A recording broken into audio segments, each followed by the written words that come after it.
The 1969 Chevrolet Camaro Z28 came off the tow truck like something dragged out of a river. Rust had eaten through both quarter panels. The paint was gone in sheets. The windshield carried a crack that ran almost to the top. The tires were flat. Dex Corin stepped out of the shop bay, looked at the car, looked at the man who had come to claim it, worn canvas jacket, rented flatbed at the curb, and said it loud enough for the whole bay to hear. "You know we sell new ones, right?" The laughter came fast and easy. The man signed the release form, folded it into his jacket pocket, and did not look up. Then he walked to the car and put his hand on the roof, just his palm, flat against the metal. His eyes moved down the length of the body slowly. The way you read something you need to understand exactly right. They assumed he couldn't afford better. He hadn't said a word to suggest otherwise. His name was Brennan Wick. He was 38 years old.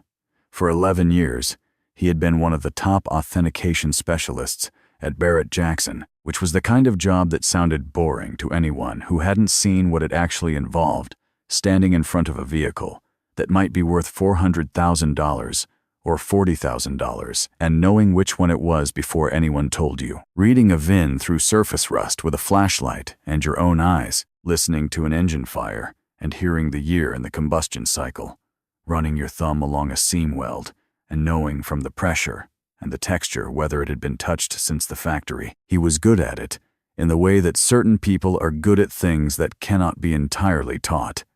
He had learned the technical side, the documentation, the provenance chains, and the auction records. But the part that made him valuable, the part that made a collector in Phoenix fly him out to look at a single car for 40 minutes, was something that had been there before any of it. His wife Mara had called it his X-ray vision.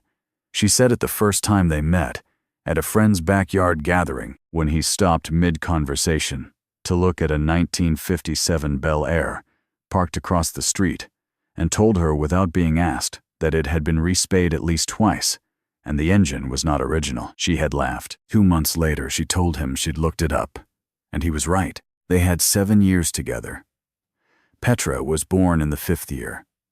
Mara died on a Tuesday morning, in March 3 years ago, on a road Brennan had driven 100 times. A driver ran a red light at 40 miles an hour, and Mara's car took the impact on the driver's side, and that was the end of it. Petra was 4 years old and did not understand yet. And then she was 5 and understood too much. Brennan submitted his resignation to Barrett-Jackson 14 days after the funeral. No explanation, no notice period discussion, no plan. He found a garage to rent in a neighborhood 20 minutes outside the city, put out word through 2 people he trusted, and started taking restoration work on a case-by-case basis. It was enough to live on. It was not enough to be comfortable. He did not care about comfortable. The night before he drove to Whitver Automotive, he was sitting at the kitchen table after Petra had gone to sleep. Scrolling through a restoration forum he checked maybe once a week. The listing had been posted 6 hours earlier. One photograph, taken on a phone. Bad angle, low light. Most people would have seen a junked car. Brennan saw the C-pillar ratio. He saw the roofline curve. He saw, in the lower left corner of the frame, a shadow that was not a shadow, a partial VIN stamp pressed into the firewall, half obscured, showing 2 characters he recognized. He sat with it for about 30 seconds. Then he placed a bid of $800 at 11:14 at night, went to bed, and slept. Cora Whitver had not inherited the company because she was the oldest. She was the only child. Her father, Gerald Whitver, had built the company across 30 years from a single dealership into a regional automotive group with 11 locations and a restoration division. That was the thing he was actually proud of. Gerald knew every car in the collection by name, which was not a metaphor. He had names for them, history for them, the kind of relationship with objects that most people only have with people. When he died, Cora was 29 and had been working in the company's finance division for 4 years. She was good at the financial side. She understood acquisition costs and margin structures and what a portfolio looked like when it was healthy versus when it was performing healthy while quietly deteriorating. What she did not have, and knew she did not have, was her father's feel for the cars themselves. She had grown up around them. She did not speak their language. Dex Corin had been head of technical operations for 11 years. He had been there before Cora, which he never said directly, but which he communicated in small ways, constantly. When Cora inherited the CEO role, Dex became the person she depended on for everything: the car's required assessments, restorations, the maintenance of the heritage collection, and the inventory decisions that came with running an operation that old. 18 months before Brennan Wick signed a release form in the back lot, Dex had brought Cora a proposal. The storage inventory was creating costs, insurance, space, maintenance overhead on vehicles that were not being actively used or sold. A structured liquidation program, he called it. Clean out the non-strategic assets, free up the floor space, simplify the books before the next investor review. It was a reasonable proposal. Cora approved it in a meeting that lasted 20 minutes and signed the authorization that afternoon. What Dex had not put in the proposal was the mechanism. The vehicles would be listed on the company's internal auction platform with a 48-hour window. The minimum bids were set by Dex's team. The only party that ever submitted competing bids was an LLC registered in Delaware, an entity whose owner, if anyone had looked, was the husband of Dex's wife's sister. 6 vehicles had moved through this system without incident. 6 vehicles that Dex had assessed as low value, posted at low prices, and watched land in friendly hands for prices that left room for a quiet resale. The Camaro was supposed to be the 7th. Dex had looked at it the way he looked at all of them: old, deteriorated, a storage problem. His estimate was that it might resell for a few $1,000s in parts, maybe $8,000 to $10,000 to the right buyer if someone cleaned it up. He posted it at $800, which was where he always started, and set the window for 48 hours. He went home for the weekend. On Monday morning, he opened the confirmation email and saw a name he did not recognize. He checked the vehicle file again. Still nothing that concerned him. An old Camaro. He approved the transfer and moved on. He would spend the next 20 days trying to undo that decision. The flatbed truck backed into the lot at 7:43 in the morning. Brennan had driven it from the rental yard himself. He was alone. The Camaro was already sitting at the edge of the lot, where the lot staff had moved it out of the way, out of sight, the way you put things you want to stop looking at. Dex came out when he saw the truck. He brought 2 of his senior technicians with him, which was not something he normally did for a transfer pickup. He reviewed the release form while Brennan stood next to the Camaro, and then he looked at the car, and then he said what he said. The laughter moved through the bay. It had a specific texture, not hostile, which would have been cleaner. It was the laughter of people who found a situation self-explanatory, who felt that the car and the man and the truck added up to something obvious, something that confirmed what they already thought about certain kinds of people and certain kinds of choices. One of the senior technicians leaned against the bay door. "Man's getting a project." He said it not unkindly, which was somehow worse. Dex watched Brennan begin to prep the car for loading. The way he moved was wrong. Not wrong in the sense of incorrect wrong, in the sense of not matching the picture. You learned things in 11 years of watching people interact with cars. You learned that the people who didn't know what they were doing moved cautiously, with the specific carefulness of someone who knows they might make a mistake. The people who did know moved with a different kind of attention, focused, economical, certain of where their hands were going before they got there. Brennan moved like the second kind. Dex watched him open the hood, watched him take a small flashlight from his jacket pocket and lean in at a specific angle. The light aimed not at the engine block, but at the upper left corner of the firewall. He held it there for a moment.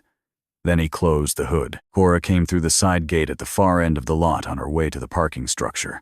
She stopped. She stood at the edge of the scene for a moment: the truck, the car, the cluster of technicians, the man, and then she kept walking. Loop Sanders stood in the door of the main bay and watched all of it without moving. He had been with the company for 22 years. He had been watching Dex Corin for about 18 months. He had done something about it once, 6 months ago, typed a careful email to Cora's address, laying out what he had observed, the pattern of the listings, the timing, the same buyer appearing over and over. He had hit send and waited. Cora never responded. He had assumed she either hadn't received it or hadn't cared.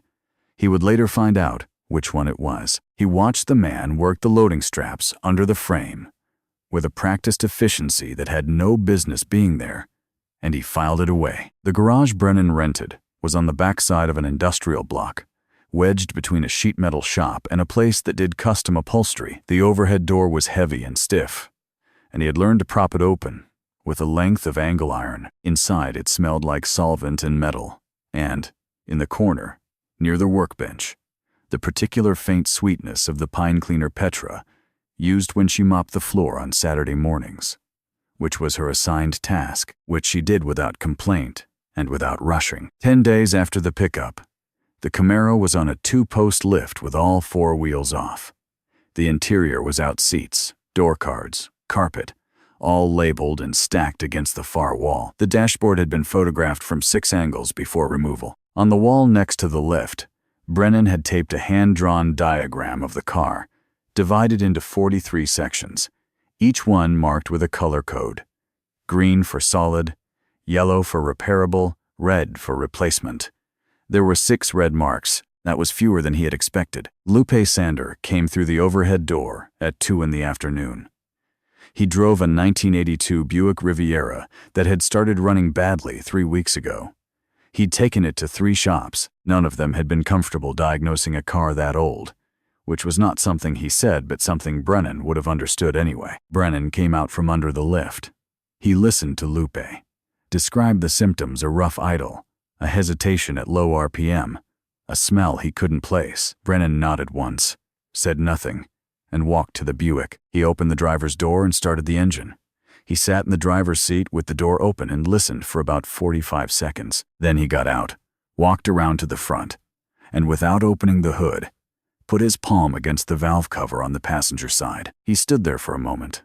Then he went around to the driver's side and did the same. He walked back. Float in the primary is sticking, probably a piece of debris. Could also be the needle seat starting to wear. Either way, it's the carburetor. I can have it back to you in 2 days. Lupe looked at him. You didn't open the hood. I didn't need to. Lupe looked at the Buick and then looked at the Camaro on the lift. He walked over to it slowly. He was not a small man, and he moved with the deliberateness of someone who had spent a lot of years on concrete floors. He looked at the diagram on the wall. He looked at the numbered tags on the stacked components. Then he looked at the block, where Brennan had marked something on the upper right corner of the firewall, in red wax pencil. 2 letters, D and Z. He stood there for a moment. Where did you work before this? Different place. How long? 11 years. Lupe looked at the 2 letters again. You know what you have. It was not a question. I know, Brennan said. Lupe turned around. His expression had not changed. It rarely did, but something behind it had shifted slightly, the way a room changes when a window opens. Dex doesn't, but when he figures it out, he will come for it. Brennan wiped his hands on a shop rag. I know that too. Lupe looked at him for a moment more. Then he went back to his Buick and got in the passenger seat and waited for Brennan to start the work. The announcement came from Whitford's Investor Relations office. A strategic capital raise, a partnership with a private equity group that specialized in heritage automotive brands. The terms of the deal required an independent audit of all asset disposals in the previous 24 months.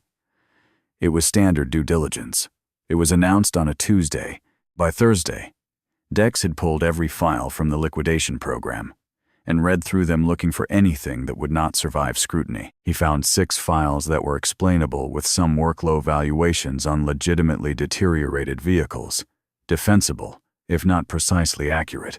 Then, he found the 7th file. He read it for the first time, as someone who now needed to defend it, which was different from how he had read it when he created it. He called up the VIN on the company's internal heritage database, the archive Gerald Whitford had built over 30 years, scanned documents and production records, and correspondence going back to the 1960s. It took him 11 minutes to find the entry. The car was not a standard Z28.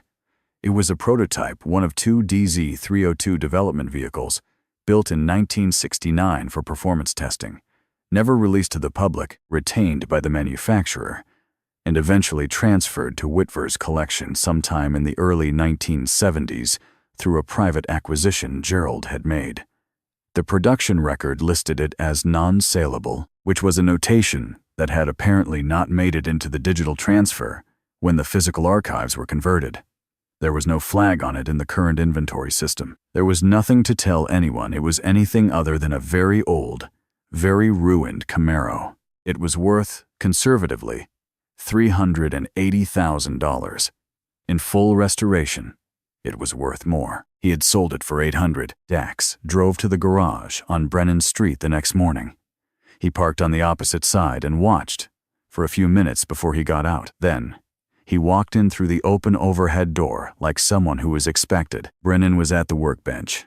He did not turn around immediately. "You got lucky on that bid," Dex said. "I'll give you $15,000. Clean title, no paperwork, and we're done." Brennan set down the part he was cleaning. He turned around. He looked at Dex with an expression that did not change. "It's not for sale." Dex waited a beat. "The vehicle left our facility under a documentation error. We have grounds to challenge the transfer. Do you have that in writing?" Dex did not answer. He left. 2 days later, Brennan received a notice from the city's Code Enforcement Division. A complaint had been filed regarding operation of a commercial automotive repair business in a zone classified as light industrial, not prohibited but requiring a specific permit that Brennan had not applied for because he had not known it was required. Operations were suspended pending permit review. Timeline: up to 30 days. He read the notice at the kitchen table that evening. Petra came home from school while he was still reading it. She dropped her backpack by the door and walked over and stood beside him and looked at the paper in his hand. She could read well for her age, which she had gotten from her mother. "Is it because of the car?" she said. He folded the notice and set it face down on the table.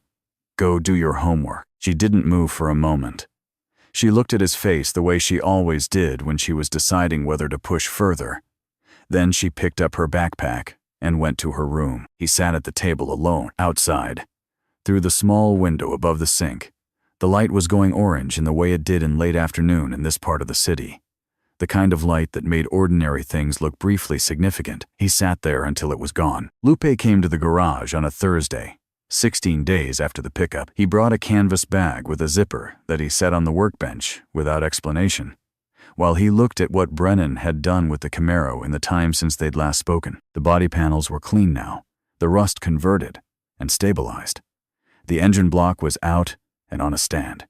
The detail work had the quality that comes from someone who is not in a hurry, which is different from someone who moves slowly.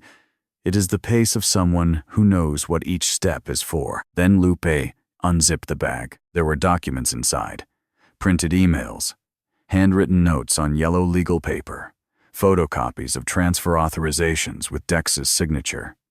He had a habit of keeping things. It had started not as suspicion, but as a general practice. He'd been in enough organizations to know that paper mattered when disputes happened. When the disputes actually arrived, he already had the record. He spread them on the workbench in chronological order and explained it. 18 months ago, the first vehicle had moved through the system. He had noticed the buyer was an LLC he didn't recognize, and had checked in this business you learned to check, and found the registered agent connected to Dex's family. He had assumed it was an isolated thing. Then, it happened again, and again. After the fourth vehicle, he wrote the email to Cora. He spent a long time on it, careful, specific, not accusatory in tone, just factual. He had the buyer's LLC name, the purchase prices, the estimated market values, the discrepancy. He sent it to Cora's company email address. She never responded.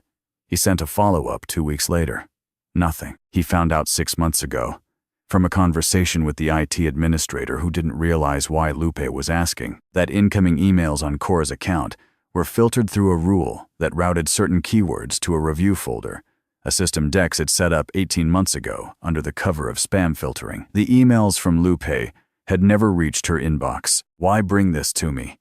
Brennan asked. Lupe looked at him steadily. "Because you're the only person in this situation who has nothing to lose by telling the truth." That evening, across the city, Cora was in a conference room with 3 people from the audit firm.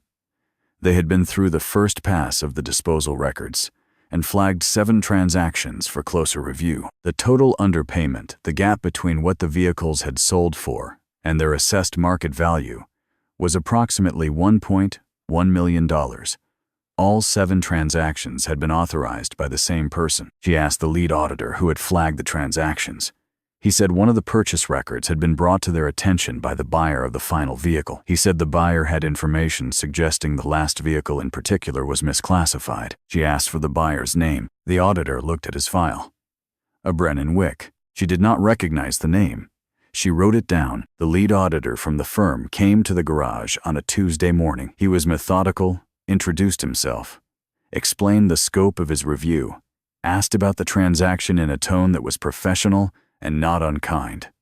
Brennan answered everything directly. Yes, he had placed the bid. Yes, he had known the vehicle's approximate value before he bid. The auditor's pen stopped. Did you have specific knowledge of the vehicle's provenance? Yes. Can you explain how? Brennan went to the workbench. He opened the bottom drawer and removed a folder.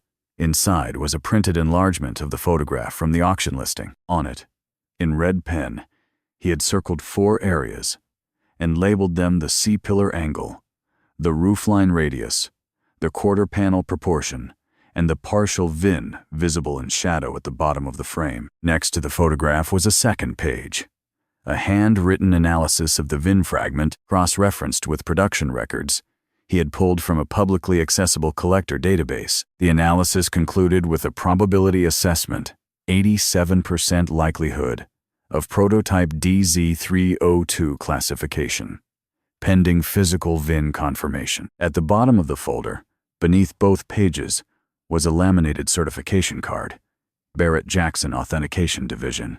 The photograph on it was a younger version of the same face. The name on it was Brennan Wick. The auditor looked at the card for a long moment. He looked at Brennan. He wrote something in his notebook and closed it. That night, Cora sat alone at her desk at 9:45. The audit firm had sent a preliminary summary. Attached to the Brennan Wick transaction note was a scanned copy of the certification card and a brief professional background pulled from industry records. 11 years at Barrett-Jackson. Recognized in 2 trade publications. Left the industry 3 years ago without public explanation. She opened a browser and searched the name. There were articles, show coverage, a few quotes in automotive trade pieces. The most recent result was from 3 years ago. After that, nothing. She pulled up the security camera footage from the back lot. The timestamp read 7:43, 16 days ago. She watched the flatbed reverse in. She watched the man get out, sign the form, put it in his pocket. She watched him walk to the car and put his hand on the roof and run his eyes down the length of the body. She understood now what she had been watching. She closed her laptop. She got her keys. She drove across the city and parked on the street outside the garage and sat in the car for a moment before she got out. The overhead door was up. The light inside was the particular yellow of fluorescent bulbs, and in it, the Camaro's bare metal body caught a dull shine that made it look like something being recovered, rather than something abandoned. She walked to the door. Brennan was sitting at the workbench, reading something. He looked up. He did not look surprised. She told him she needed to understand what he knew, and when he'd known it. He answered everything plainly. She asked about the folder. He walked her through it, the photograph, the analysis, the VIN fragment. When she got to the certification card, she stopped for a moment. She asked why he hadn't said anything sooner. He looked at her. Nobody asked. She was quiet. Then, "I'm asking now." He stood up. He went to the workbench and retrieved the folder that Lupe had left. He set it in front of her without comment. She read it at the workbench, standing, while Brennan went back to work on the engine stand across the garage. She read for about 20 minutes. When she got to the page documenting the email routing the specific filter Dex had created, the keywords that had flagged Lupe's messages, the folder they had been redirected to, she set the page down and stood with her hands flat on the workbench and looked at nothing for a moment. She looked up at Brennan. He was focused on the engine and did not look back. She drove home with the folder on the passenger seat. Cora called the meeting for 9 in the morning on a Thursday. She listed it on the calendar as a general operations review. She did not tell Dex what it was about. He arrived in a gray suit, the kind he wore for investor presentations. He came in talking light conversation with the board member nearest the door. A comment about the parking structure is the kind of ease that belongs to a man who has been in this room many times and intends to be in it many more. He sat at the end of the table nearest the door, which was where he always sat. Brennan sat in a chair along the wall. He was not at the table. He had a folder on his lap and a paper cup of coffee on the floor next to the chair. He did not look at Dex. Dex looked at him once, briefly, and then looked away. Cora opened the meeting without preamble.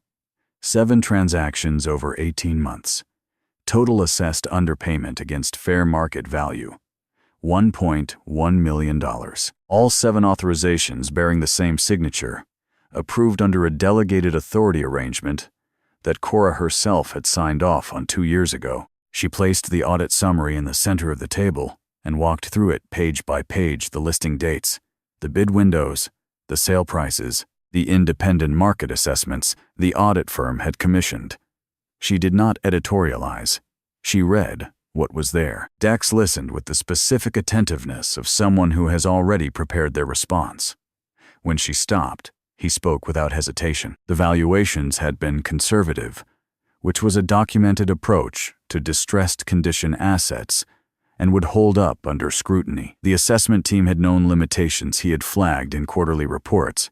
He could pull those reports if needed. The process had followed the authorization framework Cora had approved. He was not defensive. He was explanatory, which was more dangerous. He paused, and then said that there was another aspect worth examining. He looked at the board. He did not look at Brennan yet. He said that the final vehicle in the series had been purchased by someone with undisclosed prior knowledge of the asset's value. He said the bid window was 48 hours, and the starting price was set by his team before any outside party had access to the lot. He said that if someone with specialized knowledge had used that knowledge to acquire an asset below fair market value, that was a form of opportunistic acquisition that the company might have legal grounds to revisit. He looked at Brennan then. I think we should ask who's really under review here. The room stayed with him. 2 board members exchanged a glance.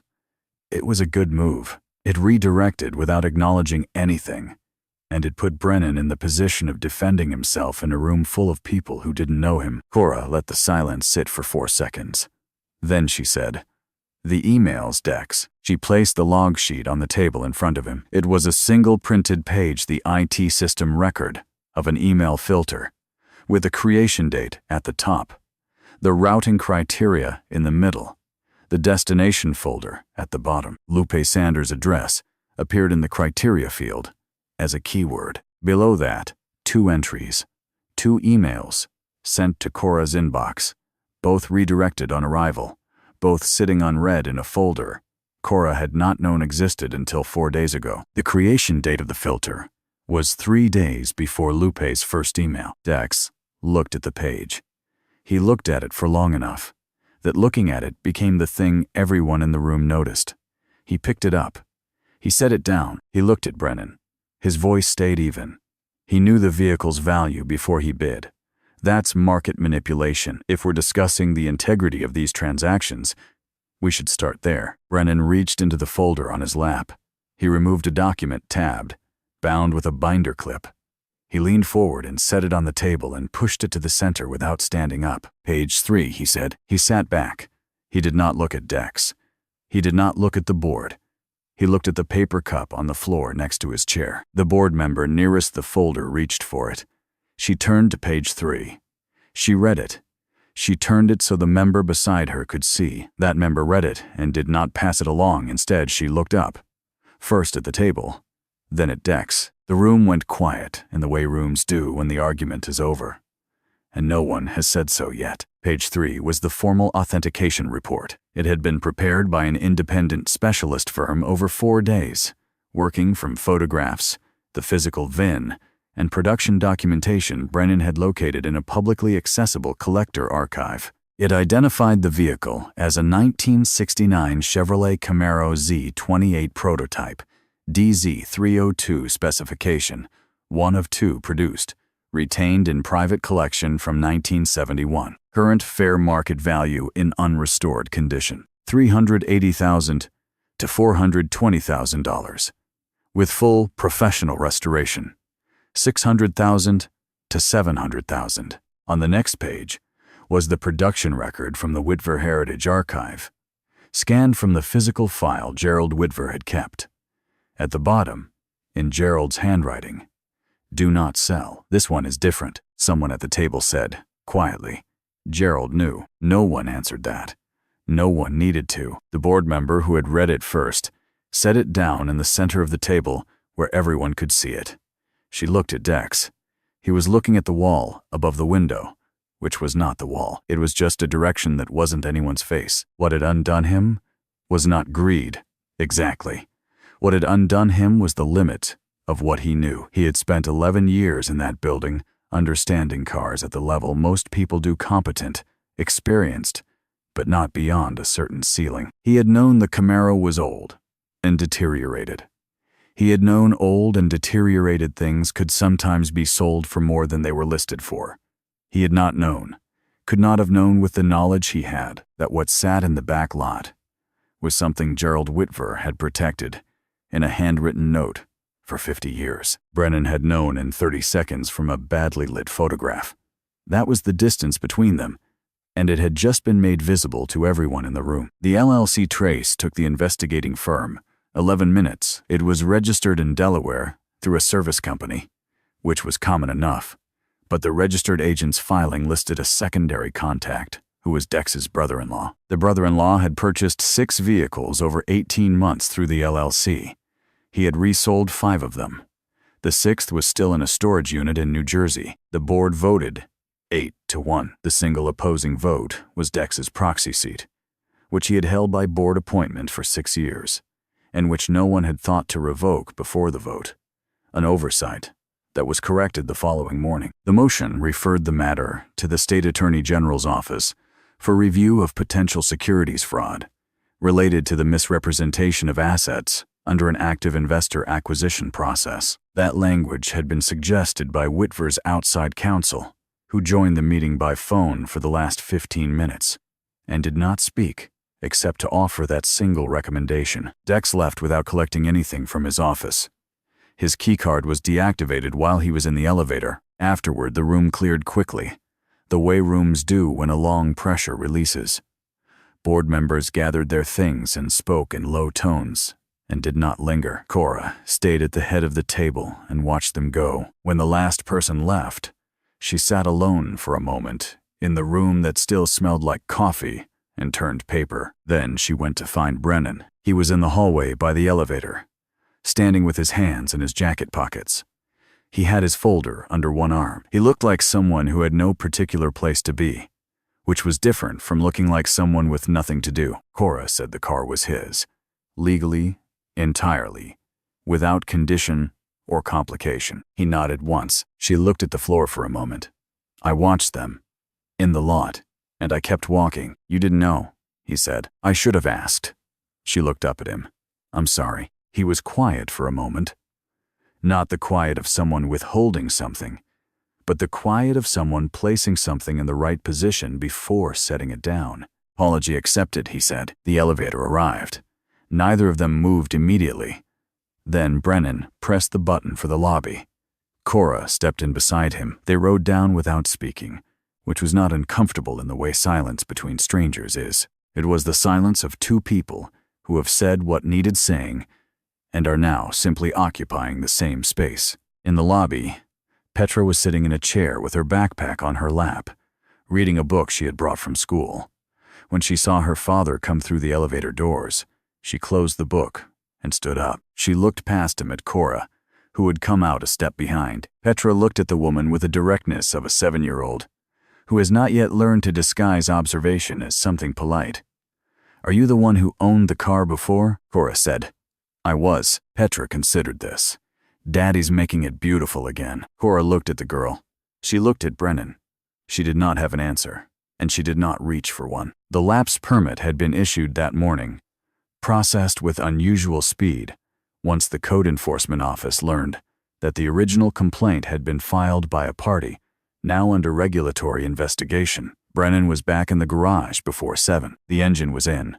The bodywork was done. The interior was rebuilt from components he had sourced over 2 weeks. through collector networks he had not accessed in 3 years, calls to people who remembered him, who asked no questions about where he'd been. The paint was Fathom Green, mixed to match a color chip from Gerald Whitver's personal reference collection, which Loop had quietly retrieved from the archive room and brought to the garage in an envelope 3 days ago without being asked. At 6:42 in the morning, Brennan sat in the driver's seat with the key in the ignition. He had not started it yet. Lupe arrived at 7, which was not something they had discussed. He walked in and stood to the side and said nothing. Brennan turned the key. The first 2 attempts were short. The engine turned over but did not catch. The third attempt brought it. The engine started with a sound that was not loud so much as it was present a deep idle that vibrated in the door, and the column, and the floor, a sound that had not been in this building for 14 years, and that arrived now without announcement, and filled the space entirely. Brennan sat with both hands on the wheel. He let it idle. Lupe stood without moving. Neither man said anything. There was nothing to say that the sound wasn't already saying. Petra arrived at 7:30, dropped off by a neighbor. She came through the overhead door and stopped completely when she heard the engine. She looked at the car, looked at her father sitting in it. Her jacket fell off one shoulder and she didn't notice. Brennan opened the passenger door from inside. She walked over and got in. She sat very straight, hands on her knees, and looked through the windshield at the early morning light coming through the open door. In it, the Fathom Green paint was the color of deep water and old trees. Cora arrived at 8. She had not been invited. She parked on the street and walked to the open door and stood at the threshold. Lupe picked up his coffee cup and went outside to stand on the sidewalk, his way of saying something without saying it. Cora walked in. She stood beside the car and ran her hand along the rear quarter panel, the one she had signed away for $800. She looked at it for a long time. "I owe you an apology," she said. "You already gave me one," Brennan said. "In the hallway." "That was in a hallway." She looked at him. "This is in front of the car." He held her gaze for a moment. Apology accepted. Petra was watching Cora from the passenger seat, with the same open patience she'd had in the lobby 2 days ago. Brennan looked at his daughter. He looked at Cora. "You want to come?" Cora looked at the car. She looked at Petra, who was waiting with complete calm. For the first time in 21 days, and perhaps longer than that, Cora smiled in a way she had not planned. She opened the rear door and got in. Brennan backed the Camaro slowly out into the morning light. On the sidewalk, Lupe watched it go. He didn't wave. He just watched, until the green car turned the corner at the end of the block and was gone. He hadn't gone looking for a second chance. He'd gone looking for a car. It turned out they were the same thing.